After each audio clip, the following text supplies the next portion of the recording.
adraka walidahu falam yudkhilahul jannah, yang masih dipertemukan kedua orang tuanya tapi anak tersebut tidak menjadikan orang tuanya wasilah menuju surganya.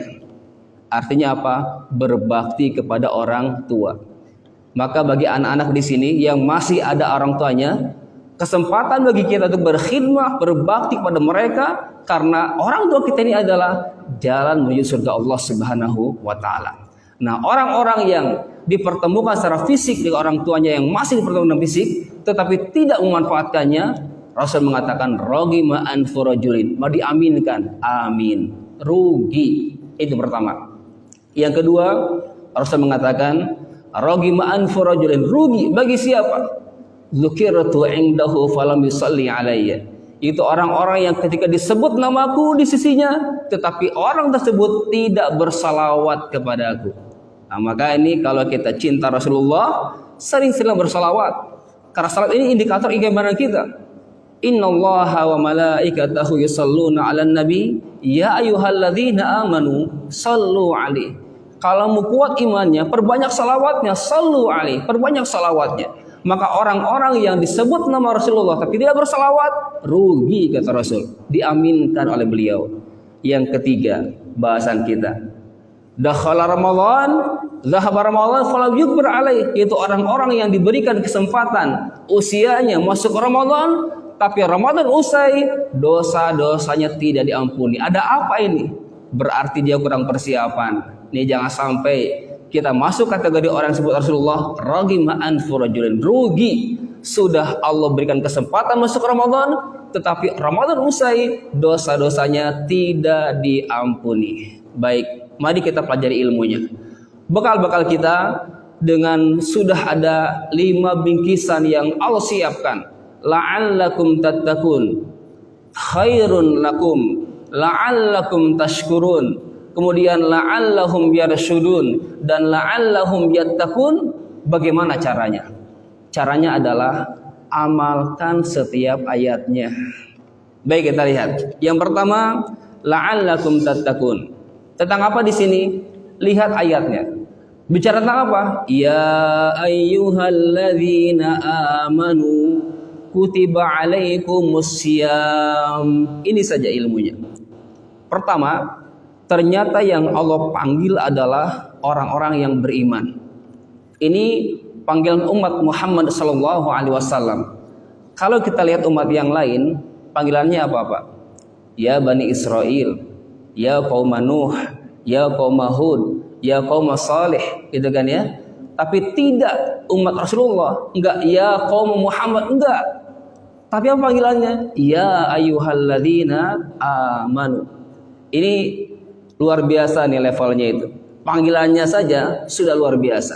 Ini menunjukkan benar ayatnya, kuntum khaira ummatin ukhrijat linnas. Kalian, kata Allah, adalah sebaik-baik umat yang dikeluarkan dari manusia itu. Allahu Akbar. Ya ayyuhalladzina amanu. Yang kedua, bobotnya. Ibn Mas'ud mengatakan, setiap melewati ayat-ayat nida atau seruan, ada sekitar berapa ya? Sekitar 98 ayat kalau tidak salah, kalimat ya ayyuhalladzina amanu dalam Quran. 98 ayat, dan semuanya ditempatkan di awal ayat, kecuali salawat yang tadi ya, di pertengahan, di Al-Ahzab. Selebihnya itu di awal ayat. Ibnu Mas'ud mengatakan, ketika melewati ayat-ayat nidaatur rahman, seruan dari Allah SWT, maka pasang telinga, pasang hati, pasang mata, perhatikan. Karena setelah kalimat ya ayyuhalladzina amanu, itu ada perintah yang harus kita lakukan atau ada larangan yang harus kita tinggalkan. Sampai para ulama mutakhirin, bisa lihat mereka, beliau ini menyusun sebuah kitab lumayan tebal, sekitar 10 cm kitabnya, tentang tafsir ayat-ayat ya ayyuhalladzina amanu, dan sudah diterjemahkan. Silakan cari ya. Di bahasa Arabnya nidaatur rahman ya, nidaatur rahman. Itu tentang seruan-seruan Allah yang Maha Rahman kepada orang-orang yang beriman. Di antaranya adalah ayat tentang siam. Indikatornya atau tandanya adalah setiap ayat ya ayyuhalladzina amanu, ya, pasti setelahnya ada perintah. Perintahnya apa? Kutiba alaikumusiyam. Ini perintahnya. Berarti di sini siamnya kita akan lebih terasa jika didasari dengan nilai-nilai iman. Ya ayyuhalladzina amanu. Tanpa keimanan maka tidak akan terasa siam kita.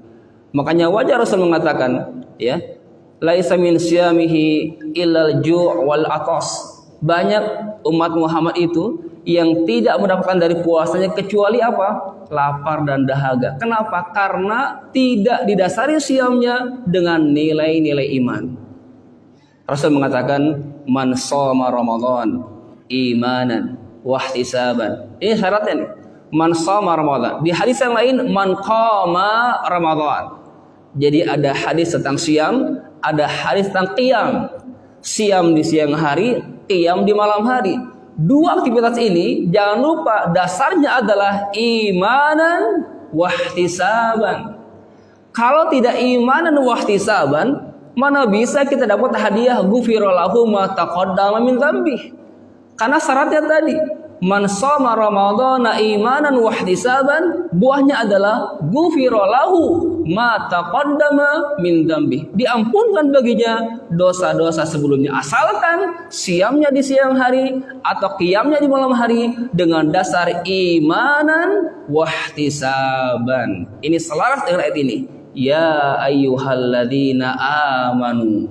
Dasari iman sebelum kita berpuasa. Beriman, kuatkan imannya sebelum kita melaksanakan ibadah siam ini.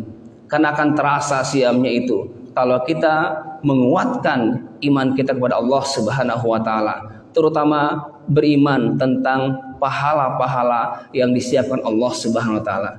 Karena siam ini pahalanya lain, Pak. Ya. Kalau ibadah yang lain itu dengan angka-angka. Ya. Contoh misalkan tentang pahala baca Quran. Man qara harfan min kitabillah falahu bihi hasanah. Ya, satu kebaikan. Satu hurufnya man qara harfan min kitabillah falahu bihi hasanah. Satu huruf, satu kebaikan. Ini dengan angka. Wal hasanah bi asyri amsalihha. Dan satu kebaikan tadi dilipat lagi menjadi 10 kebaikan dengan angka-angka. Oke? Kemudian pahala apa lagi? Ya ada angka-angkanya. Pahala sedekah. Al-Baqarah 261 dengan angka-angka. Mathalul ladzina yunfikuna amwalahum fi sabilillah kamathali habbah ambatat sab'a sanabil fi kulli sumbulatin mi'atu habbah. Gitu kan ya. Perumpamaan orang-orang yang sering berinfak. Ini sering, Pak, ada tekanan pada kata seringnya. Bukan yang 1-2 kali. Yunfikun itu fi'il mudhari', artinya apa? Continue. Sering berinfak. Seperti apa? Seperti apa? Yunfikun amwal bisabilillah kamathali habbatin, satu biji menumbuhkan 7 batang, setiap batangnya ada 100 bulir. Jadi berapa semuanya? 700. Kira-kira pohon apa, Pak, kalau di kebun kita ini? Pohon apa yang punya 7 batang, setiap batangnya membuahkan 100 bulir? Pohon apa namanya? Pohon sedekah namanya. Pohon sedekah, bukan pohon kurma, bukan pohon rambutan, bukan, tapi apa? Pohon sedekah. Tanam itu, nanti panen Ramadan, ya. Tanam itu, siram itu, nanti panen Ramadan. Itu angka-angka. Tapi tidak dengan siam, tidak dengan ibadah puasa, itu tanpa ada batasan angka-angka. Ya. Dalam hadis kursi Allah mengatakan, wa ana ajzi bihi. Aku akan membalas pahala siam ini sendiri, kata Allah. Berapa kira-kira pahalanya? Karena apa? Yada' ta'amahu min ajli wa yada' syarabahu min ajli. Hamba tersebut meninggalkan makanan, minuman, syahwat min ajli, karena aku. Luar biasa.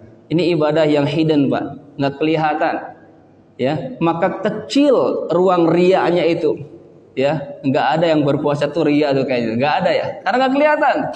Kalau sholat kelihatan geraknya, ya, syahadat kedengaran ikrarnya, zakat kelihatan ijab kabulnya, ya, apalagi haji umrah, apalagi berangkat ke airportnya kelihatan. tapi siam itu nggak kelihatan. Nah, disinilah potensi rianya sangat sedikit sekali. Maka Allah ana ajzi bihi.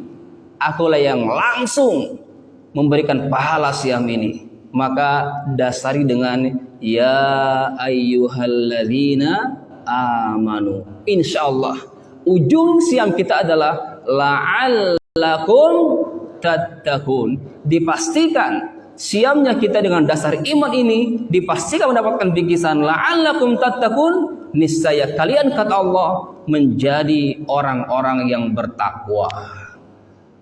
Kalau sudah bertakwa, kira-kira beruntung atau rugi, Pak? Apa untungnya bertakwa? Banyak, ya. Contoh, saya dapatkan urutannya itu di surah At-Tolaq. Sampai 5 reward Allah sebutkan pahala bertakwa itu. Belum surah yang lain. Surah Qaf ada juga. Tapi saya coba ambil surah At-Tolaq, ya. Pertama Allah mengatakan dari ayat 2 sampai 5, ujung ayatnya Allah mengatakan wa may yattaqillaha yaj'al lahu makhraja. Yang kedua, wa yarzuqhu min haitsu la yahtasib. Yang ketiga, wa may yattaqillaha yaj'al lahu min amrihi yusra. Yang keempat, wa may yattaqillaha yukaffir anhu sayyi'atihi. Yang kelima, wa yu'azim lahu ajra. Bisa Bapak cek surah Tolaq 2 sampai 5. Hampir setiap ujung ayatnya kecuali ayat ketiga di awal ayat.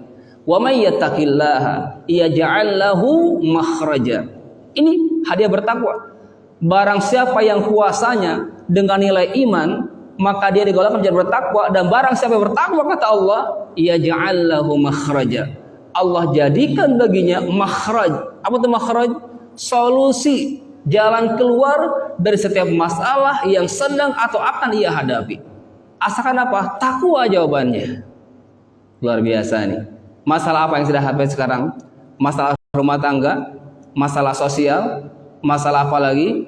Kalau kita rujuk, kita kembali pada ketakwaan kita, yakin Allah siapkan yaj'allahu makhraja. Nih dari sisi bahasa pun tanpa jeda, yaj'al, enggak ada fa, enggak ada summa, enggak ada. Kalau ada summa itu jeda, ada fa itu ada jeda juga. Di sini langsung yaj'allahu. Enggak ada basa-basi. Yaj'allahu. Allah jadikan langsung bagi hamba tersebut makhraja, jalan keluar. Ya, mungkin kalau Bapak lagi di airport ada kalimat makhraj, exit gitu kan ya. Ini yang kita cari kan. Apalagi kalau dalam keadaan accident, kebakaran, yang kita cari apa? Exit, jalan keluar. Nah, sama ketika terjepit gitu kan ya. Kita ini lagi galau, lagi kesempitan. Wa may yattaqillaha yaj'al lahu makhraja. Allah jadikan baginya jalan keluar atau solusi dari masalah-masalah yang sedang atau akan ia hadapi. Allahu akbar. Tidak hanya itu. Yang pertama apa? Dibukain pintu keluar. Yang kedua, wa yarzuqhu min haitsu la yahtasib. Allah kasih modal bagi yang pertama tadi dari jalan yang tidak ia duga-duga sebelumnya.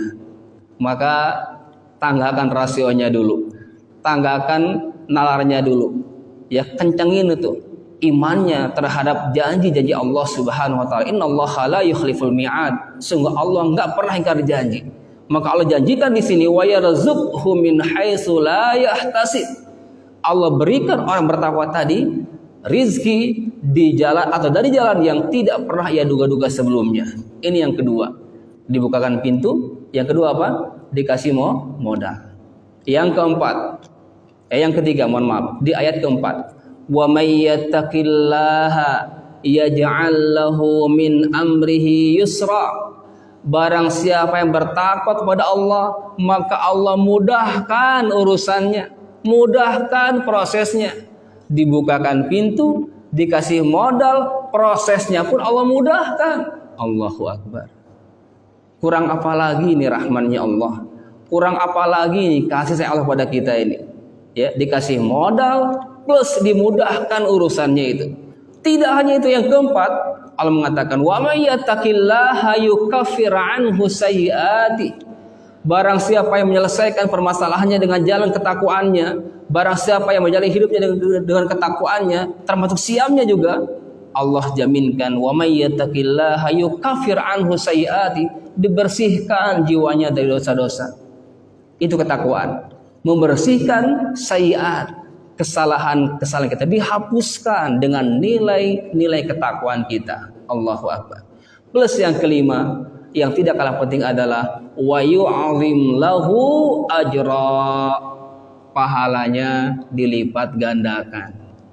Puasa yang sunnah aja semisal dengan pahala yang wajib, apalagi yang wajib. Ayat tentang infak di 261 Al-Baqarah tentang angka-angka itu adalah pahala sedekah di luar Ramadan, Pak. Saya baca tafsirnya. Mathalul ladzina yunfikuna amwalahum fi sabilillah kamathali habbatin ambatat sab'a sanabil fi kulli sumbulatin mi'atu habbah. Ini adalah pahala sedekah yang 700 kali lipat. Itu untuk apa? Pahala sedekah di luar Ramadan. Masuk ke Ramadan, Allah tambahkan ayatnya wallahu yudha'ifu liman yasha. Dan Allah lipat gandakan lagi bagi yang kehendaki. Kapan? Ketika masuk Ramadan. Allahu Akbar. Silakan buka di Ibnu Katsir, saya temukan itu ada pemisahan pahala sedekah di bulan Ramadan. Tapi kadang di lapangan saya temukan kesalahpahaman umat. Jadi numpuk sedekahnya di Ramadan, Pak. Zakatnya di Ramadan. Padahal kan masalah zakat itu enggak harus Ramadan. Iya, haulnya kapan? Kalau Bapak mulai bisnisnya Syaban, ya Syaban keluarkan. Kalau Bapak mulai bisnisnya Rajab, ya Rajab keluarkan. Jangan Ramadan. Kalau kita nunggu Ramadan, padahal haulnya Rajab itu sama dengan BAB nahan 2 bulan. Gimana tuh, Pak? Nahan sehari aja udah gak kuat kan? Ini 2 bulan ditahan. Zakat itu apa artinya? Ngeluarin kotoran. Mengeluarkan kotoran harta kita dengan zakat dibersihkan. Kalau kita mengakhirkan ke Ramadan, berarti kita sama dengan BAB nahan 2 bulan. Kalau Rajab bisa kena haulnya itu. Maka jangan salah paham, ya. Udah Ustaz, saya geser aja lah haulnya ke Ramadan semuanya. Ini solusi lagi ya. Silakanlah, ya. Tapi di sini tidak dimain-mainkan, tidak ada niatan main-main, tetap syariat, ya. Insya Allah ketika haul zakat Bapak Rajab, ya udah Rajab aja. Ramadan ya alokasikan lagi untuk sedekah, wakaf, infak dan yang lainnya. Baik, kembali ke ayatnya. La'allakum tattaqun. Dengan dengan bekal ya ayyuhalladzina amanu kutiba alaikumusiyam. Bikisan yang kedua 184. Wa antasumu khairul lakum in kuntum ta'lamun. Dan hendaklah kalian berpuasa karena puasa itu mendatangkan kebaikan, ya, keberkahan bagi kalian jika kalian tahu ilmunya. Nah, kira-kira bagaimana cara mendapatkan bikisan yang kedua ini? Yang kedua ini berbicara tentang apa? Sosial. Pertama, ayyaman ma'dudat. Ini hiburan. Kira-kira yang Bapak Ibu ketahui berapa lama puasa Ramadan? 1 bulan. Betul? Salah. Ayat nggak menyebutkan 1 bulan. Tapi apa? Ayam ma'dudat. Beberapa hari saja. Ini bahasnya ringan, Pak. Ya. Contoh ya. Contoh misalkan ketika ada diskon harga. Ada angka bandrol sebuah barang 1 juta. Ya. 1 juta, tuliskan 1 juta. Ada lagi barang yang bandrolnya itu 999. Pilih yang mana, Pak? Beda dikit kan ya. 1 juta juga kan, beda dikit. Quran dengan menggunakan kalimat ayam, bukan syahr. Kalau bulan itu terlalu berat. Sebulan, waduh, berat banget ya. Tapi Allah mengatakan ayam ma'dudat, hari-hari yang berbilang. Ringan, biar ringan di sini. Namun di sini tekanannya, kalau ingin mendapatkan khairun lakum, maka Allah mengatakan faman tatawwa khairan fahuwa khairul lah. Ya, faman tatawwa khairan. Apa artinya? Barang siapa yang bertatawu, mengerjakan yang sunnah-sunnah setelah menyempurnakan yang wajib-wajib. Jadi selama Ramadan nanti jangan hanya mencukupkan yang wajib saja. Tambahkan dengan ibadah tatawu'nya, dari sedekahnya yang wajibkan zakat fitrah, tambahkan tatawu'nya, ya. Dari sholat yang wajibkan 5 waktu, tambahkan tatawu'nya, baik tarawihnya, ya, duhanya, qiyamnya, kencengin lagi tuh, karena yakin ibadah tatawu' di Ramadan itu semisal ibadah wajib. Insya Allah tatawu'nya kita, tambahannya kita itulah jalan dibukakannya bingkisan yang kedua, wa antasumu khairun lakum. Ya, berbagi iftar, berbagi sahur, apalagi ini sosialnya nih. Ibadah sosialnya kepada yatim, kencengin itu. Ya. Bukan di Muharram. Ya, kadang kita ini salah juga. Muharram itu lebarannya anak yatim, ya. Ramadan lupa ke anak yatim. Enggak seperti itu. Setiap saat anak itu butuh. Karena apa? Pahala ibadah sosial itu sangat banyak sekali. Contoh kalau kita bandingkan ibadah haji umroh dengan ibadah sosial ke anak yatim, itu pahalanya sungguh sangat beda. Kalau haji umroh pahalanya apa? Laisal jaza illal jannah. Enggak ada kecuali surga aja. Itu kalau haji umroh ya. Tapi ketika kita bicara masalah santunan yatim, ini sosial. Ya. Kalau haji umroh itu ibadah individual. Kalau sosial ditambahkan lagi. Rasul mengatakan ana wa kafilul yatim kahataini fil jannah. Ya, aku kata Rasulullah bersama orang yang mengkafalah, membahagiakan anak-anak yatim, kahataini fil jannah. Seperti ini kata Rasul, berdampingan. Rasul mengisyarat seperti ini, berdampingan bersama aku di surga. Jadi pahalanya tidak hanya di surga, apa? Berdampingan langsung bersama siapa? Rasulullah sallallahu alaihi wasallam. Allahu akbar. Ini diantara luar biasanya pahala sosial. Maka wajar Allah mengatakan wa antasumu khairun lakum.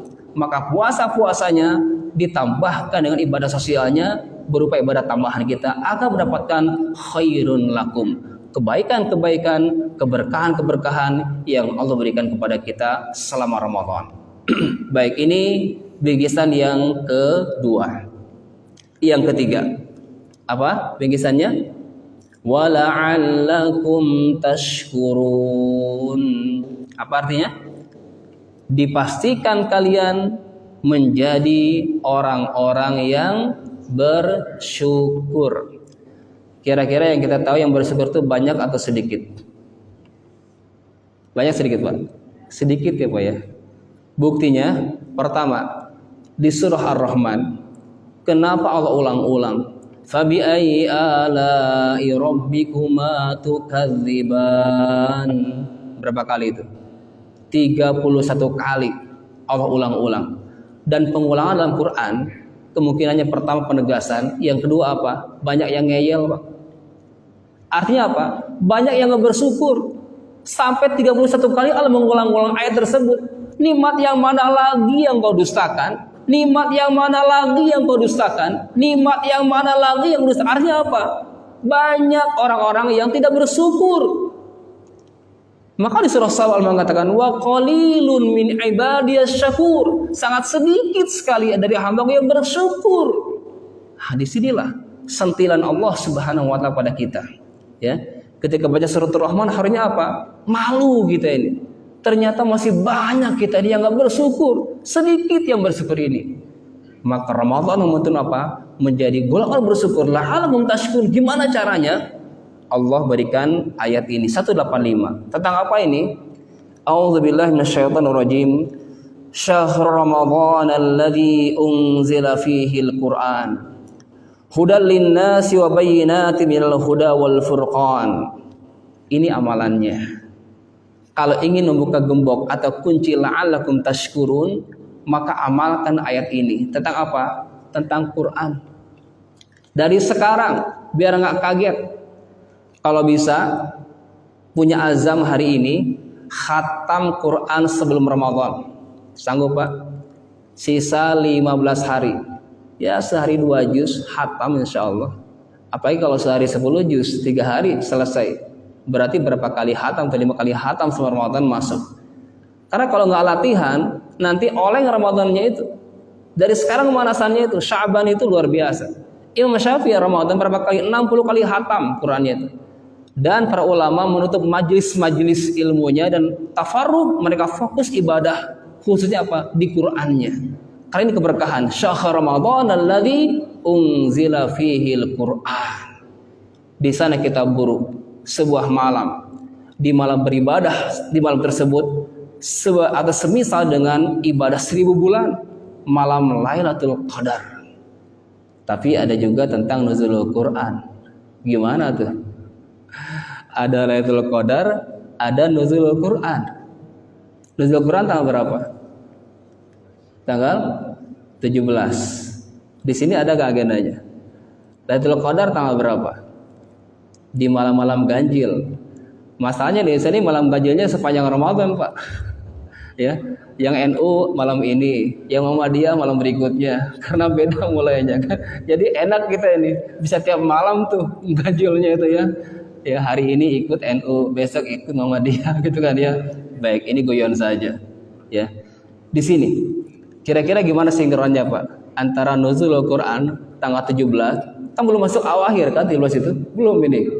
Nah, disinilah penting ilmunya tentang proses.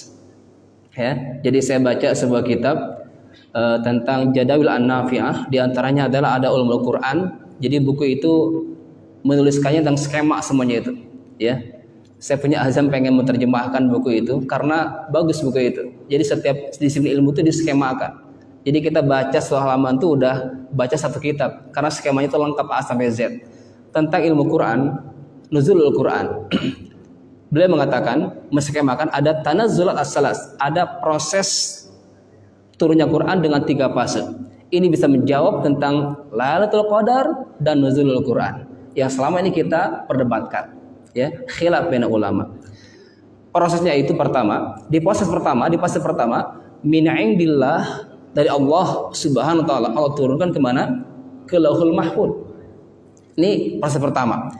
Di fase pertama ini Quran turun jumlatan wahidah, seluruhnya. Wa nazlatan wahidah, dan sekali turun. Seluruhnya sudah lengkap, Pak. Enggak dicicil. Ini fase pertama. Dan tidak ada perantara. Allah cantumkan atau tuliskan di Lauhul Mahfuz seluruhnya. Dari suratul Fatihah sampai suratul Nas tanpa perantara siapa-siapa. Bal huwa Qur'anum Majid fi lauhim mahfuz. Al-Buruj 2 ayat terakhir. Itu sudah lengkap semuanya tanpa perantara siapa-siapa. Sudah lengkap semuanya. Enggak butuh asbab, enggak butuh sebab nuzul, enggak butuh. Lengkap semuanya. Baik, ini enggak ada keterangan kapan. Hanya cukup kita imani.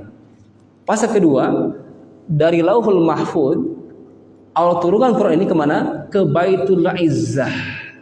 Kemana? Ke Baitul Izzah fi samai dunia, di langit bumi ini. Ya. Ada Baitul Ma'mur, ada Baitul Izzah. Baitul Ma'mur ini Ka'bahnya malaikat, di mana setiap harinya 70.000 malaikat masuk dan tidak pernah keluar. Mereka bersolat di sana. Ada juga Baitul Izzah. Di sini tempatnya turunnya Quran di fase kedua. Letaknya di mana? Cukup kita imani saja. Disinilah ayat inna anzalnahu fi lailatul qadar. Ya. Inna anzalnahu fi lailatin mubarakah. Di surah Dukhan ayat kedua. Hampir sama. Yang ujungnya Lailatul Qadar, Ad-Dukhan fi lailatin mubarakah. Di malam keberkahan. Kalau Lailatul Qadar artinya di malam kemuliaan atau di malam penentuan. Kapan ini? Fase kedua. Sama fase ini pun seluruhnya dan sekali itu. Inilah yang kita buru setiap bulan Ramadan itu di akhir 10 hari terakhir itu. Lailatul Qadar. Nah, fase ketiga dari Baitul Izzah Allah turunkan ala qalbi Muhammadin sallallahu alaihi wasallam. Nah, ini saya kutip keterangannya dari tafsir Buya Hamka Al-Azhar. Beliau menyebutkan keterangannya, tapi referensinya saya cari lagi nggak ada. Tapi beliau ini baca beberapa kitab referensinya itu. Ya, saya dapatkan keterangan dari beliau bahwasanya ada riwayat tentang pertama kali turun ayat di fase ketiga ini di tanggal 17 Ramadan. Maka ada peringatan nuzulul Quran. Jelas ya? Jadi beda antara Lailatul Qadar dengan nuzulul Quran itu di fase ketiga.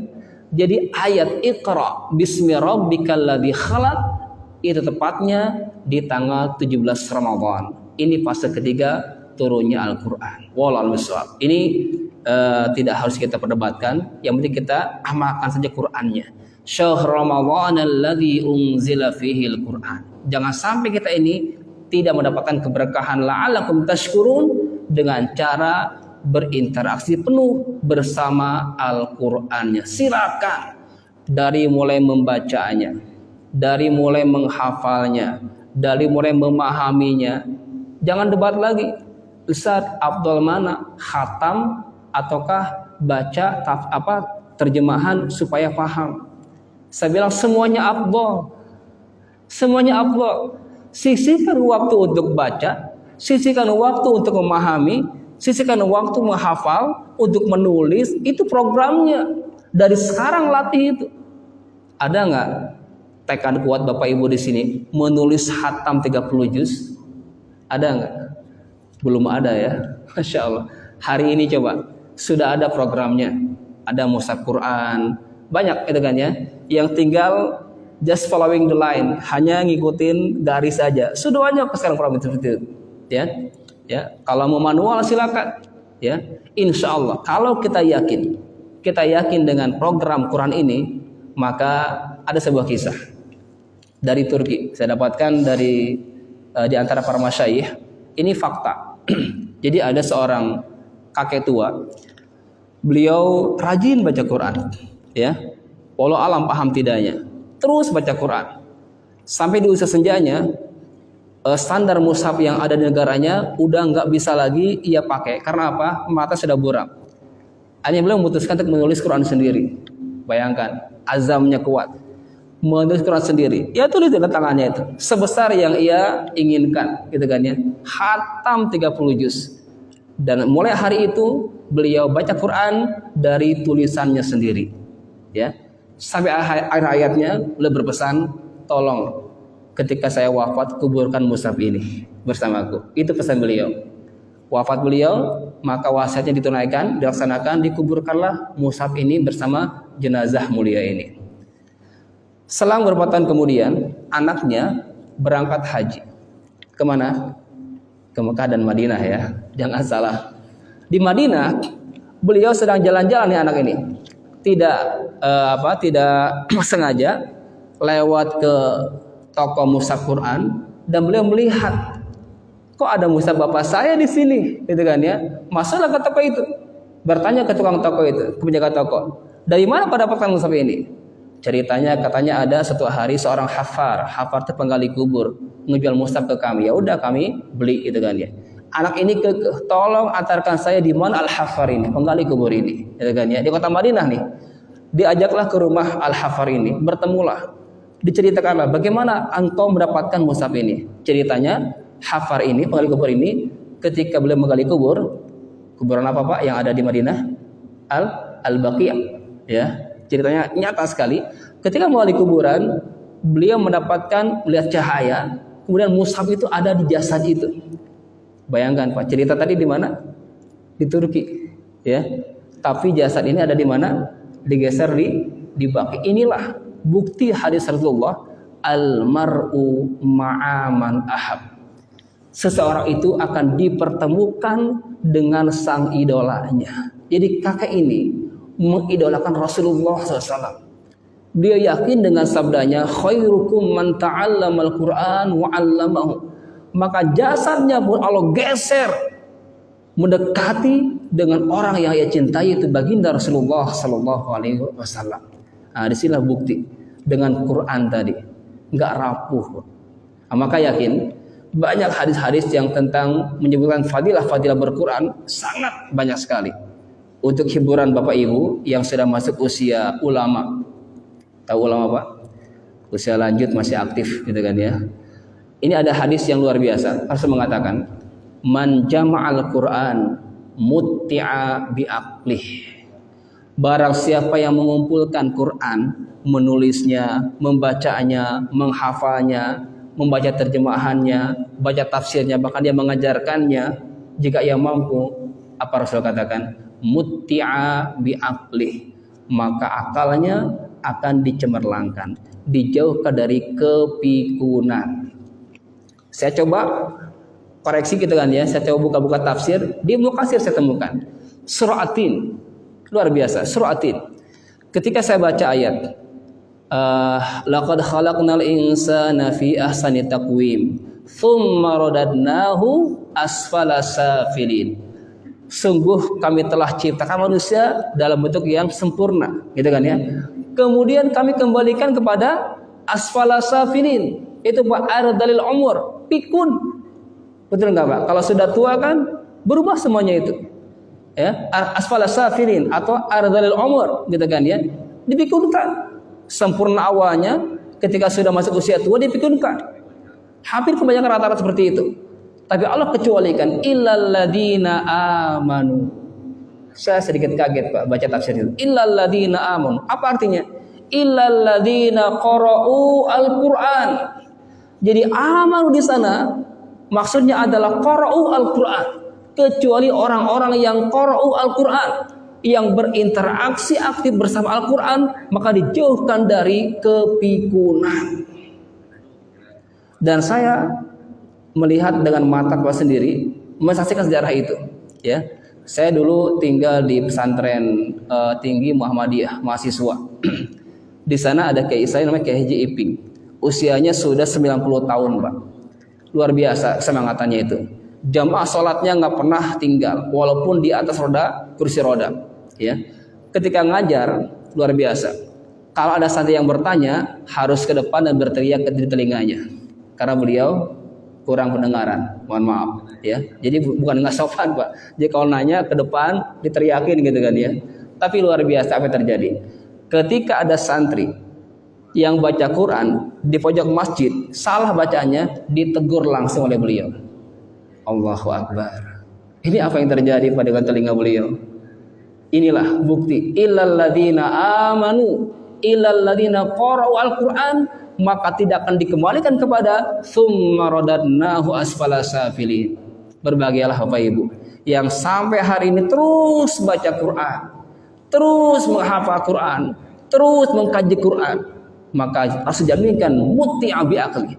Dan jaminan ini adalah la'allakum tashkurun, sebagai bentuk syukur kita kepada Allah Subhanahu wa taala. Ini bingkisan yang ketiga. Yang keempat, apa ayatnya? La'allahum yarsyudun, yaitu bingkisan dipastikannya kita mendapatkan irsyad, arahan, petunjuk kebenaran Allah Subhanahu wa taala.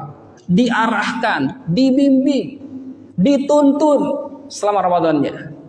Kira-kira amalannya apa? Amalkan ayatnya. Tentang apa ini?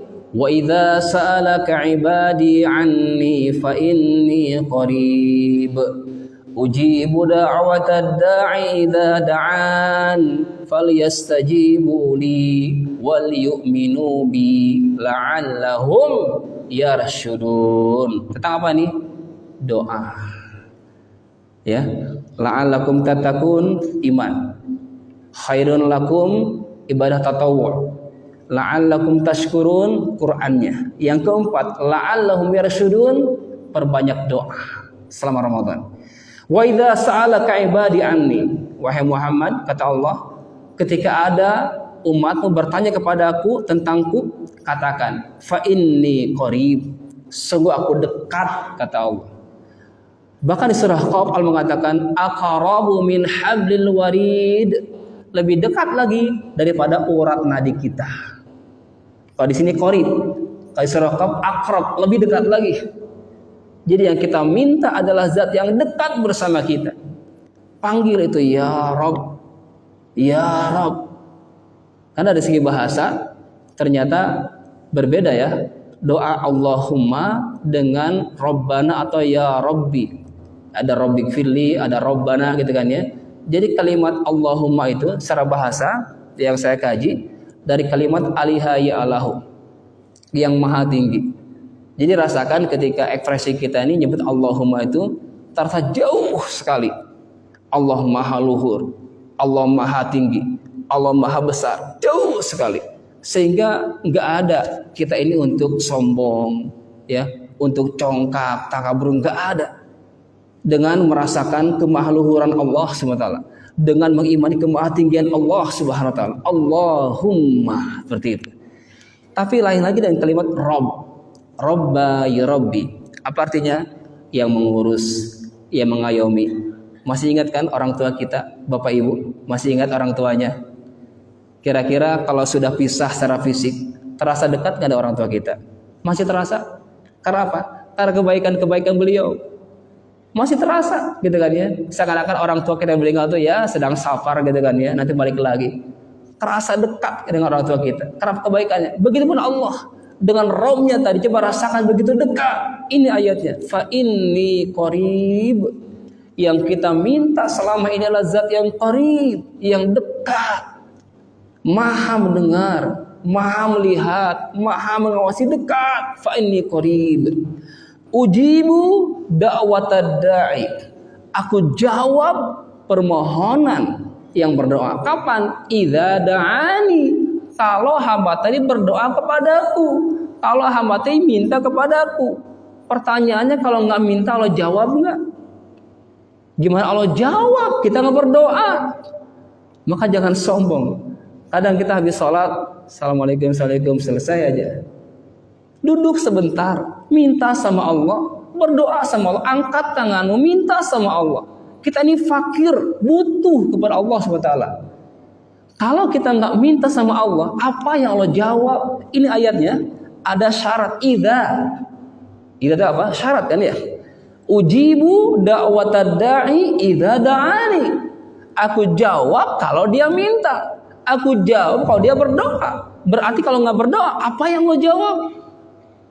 Sama orang tua juga, kalau anaknya nggak minta, ngasih nggak Pak kira-kira? Ya nggak ngasih juga gitu kan ya. Tapi kalau anak kita minta ya kita kasih. Allah juga sama. Idza da'ani, kalau hamba tadi da'ani, menyebutku, berdoa kepadaku, aku jawab. Nah di sini yakin. Jadi yakin dengan doa yang kita sampaikan sama Ramadan nanti insya Allah Allah jawab. Kalau kita berdoa. Terlebih kita ambil posisi waktunya gitu kan ya. Ketika iftar, nah itu ketika menjelang buka puasa itu saat mustajab, manfaatkan ya. Jangan langsung selawat jangan ya. Ya cukup minum air gitu kan ya. Dhahaba dhama wa batalatil aruq wa thabatal ajru insyaallah. Doakan pasangannya, doakan anak-anaknya, doakan guru-gurunya, doakan orang tuanya, karena saat itu mustajab. Apalagi posisi Bapak Ibu sebagai orang tua. Karena doa orang tua mustajab, ya. Jadi kondisi-kondisi itu manfaatkan, ya. Di samping prosesnya waktu di Ramadan, kemudian tempat-tempatnya pun luar biasa. Di sini Allah katakan, la'allahum yarshudun. Dipastikan orang-orang yang selalu meminta kepada Allah ini, Allah nggak akan bosan diminta itu. Maka dipastikan ujungnya adalah la'allahum yarshudun. Dipastikan mendapatkan arahan bimbingan Allah Subhanahu wa taala. Yang terakhir 187 ya.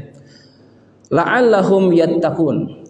Ditutup dengan bingkai ketakwaan lagi. Ya, kira-kira tentang apa ayatnya di sini? Tentang keharmonisan rumah tangga. Ya.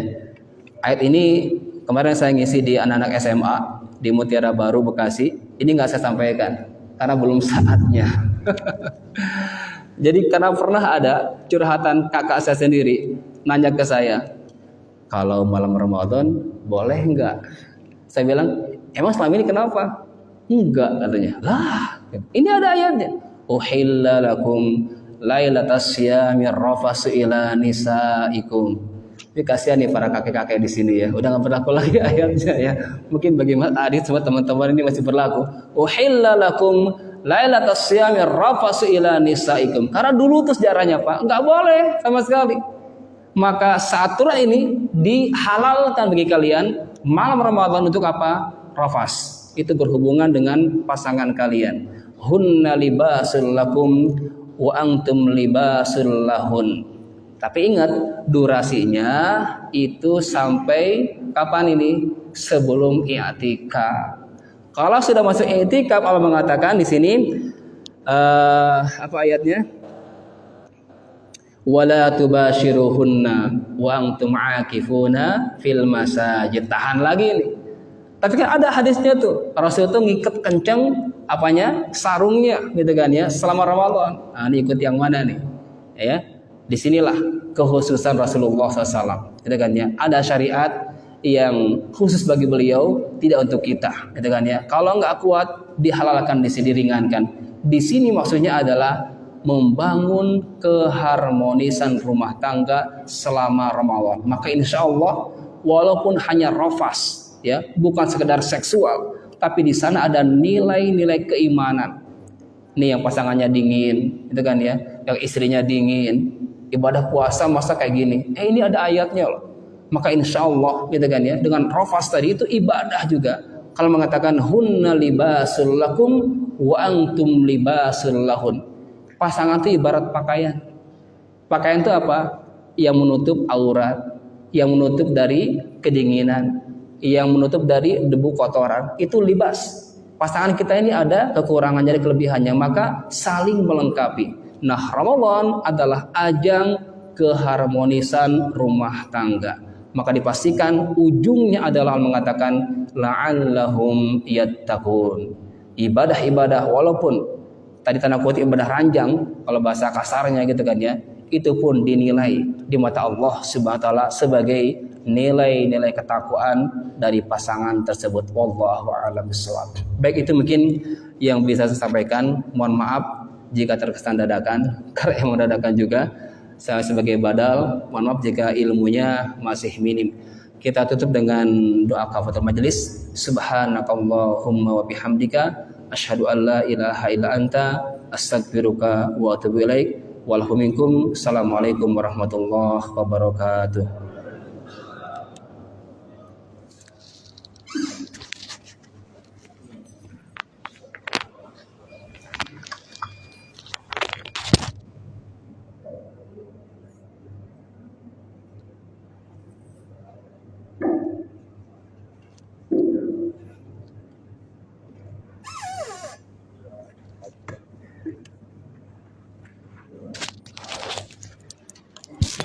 Alhamdulillah, Allah sangat luar biasa.